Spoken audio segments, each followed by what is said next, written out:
people per minute are physically abused in the U.S. by an intimate partner. Domestic violence is a topic that's relevant to us all. To talk more about domestic violence as it relates to the Lincoln community, I'm joined by Marcy Metzger with Voices of Hope and Sheila Dorsey-Vinton with the Asian Community and Cultural Center. Hi, guys. Hi, Melissa. Hi.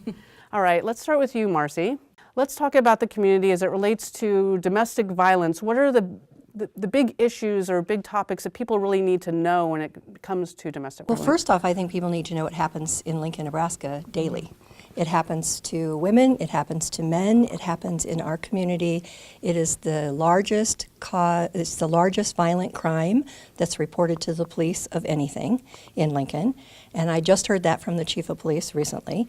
So when we talk about making sure that nobody is alone because they think there's no resources, or they think that it doesn't happen here, or they think that it's not so bad with what's going on in their lives, they need to know that they're not alone. I think the other thing is that people need to know that they can make safe referrals.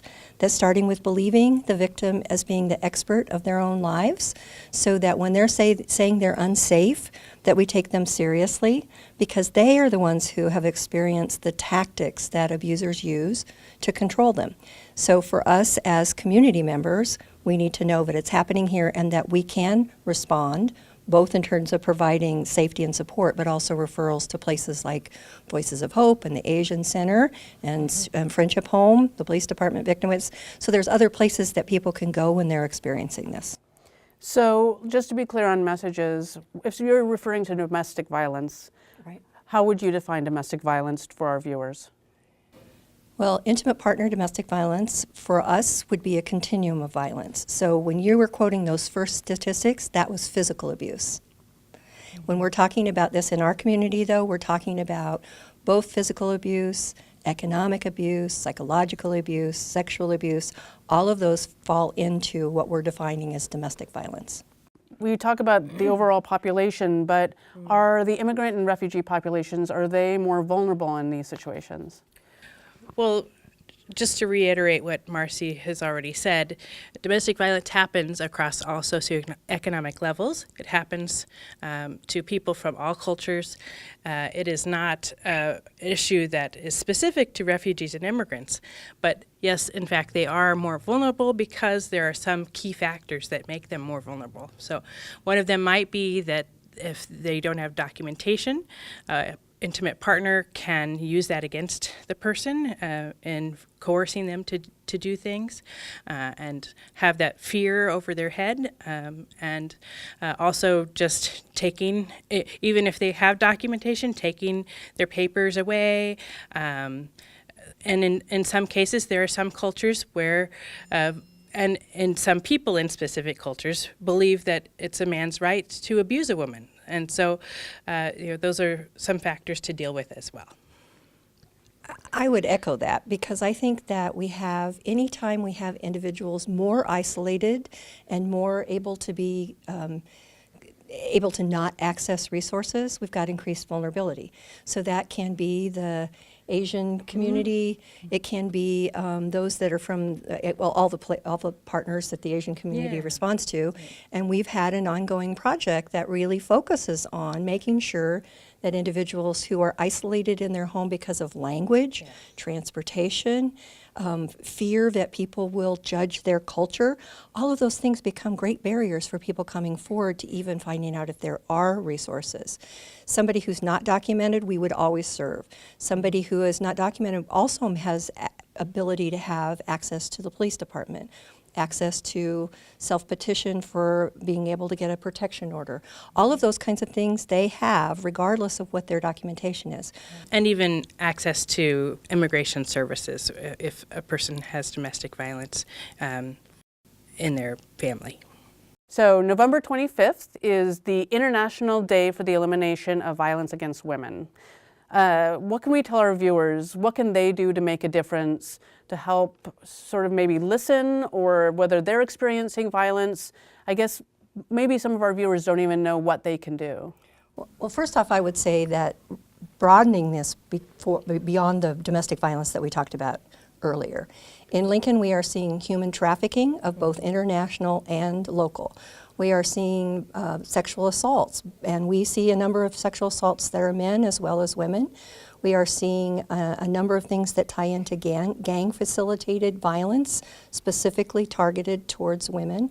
In this community, we are not isolated from the rest of the world. And so when we talk about ways that people can help, first off, they have to be able to talk about it. So educating themselves about the fact that it does happen here, and that when they hear of it, they can speak up. They can speak up against the kind of statements that create the culture of it makes this okay. You can't, because Arabic, are always doing this. That's not true. It is just as likely, more likely in our community, that it is a Caucasian Christian family that we're responding to. So I think that getting rid of the myths are really important so people feel safe responding. Second, I think it's always really important that we pass the word that there are safe places for people to talk to about this. Right? And this is an international focus. So this day, even more, the El Centro de las Americas and the Asian Center and Voices of Hope in our partnership have a lot of ways that people can talk to individuals that are more specific to the culture that they may be coming from. So I would say that that's also very important. Right. They can come and talk to our staff in their own language and know that the staff have been trained in working with Voices of Hope, especially in serving them if they are experiencing domestic violence. But also some of the viewers out there might have friends who are experiencing domestic violence and know that you can talk to these places to get advice for your friend as well. Are there any other messages you want to leave with the public in terms of where should they go for help, where, for anyone who may be out there? Well, in Lincoln, we're very fortunate because we have a coordinated response that includes several shelters, primarily Friendship Home and St. Gianna's Shelter that really worked specific to violence against women issues. All of our culture centers are involved in training and referrals that are most appropriate. The crisis line, there's an English crisis line and a Spanish crisis line available, but if somebody calls our office number, whether we hook them up with somebody at Agents Community Culture Center and one of our liaisons, or whether we tie into our national network, which have the ability to speak 150 languages in a, what am I trying to say, a way that we can translate those together at the time of the violence and be able to do safety planning immediately. So people knowing that there are services available 24 hours a day are really important.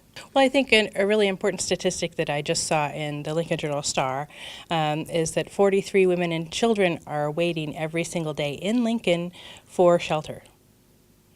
And that number seems really startling to me, and that we should just be aware that domestic violence is happening all around us, and probably you may even know somebody who's experiencing domestic violence, and they just haven't told you. Knowledge is power, and hopefully we can spread that knowledge to the rest of the community. Thank you for having us today. Thank you. Yeah, thanks. Yeah.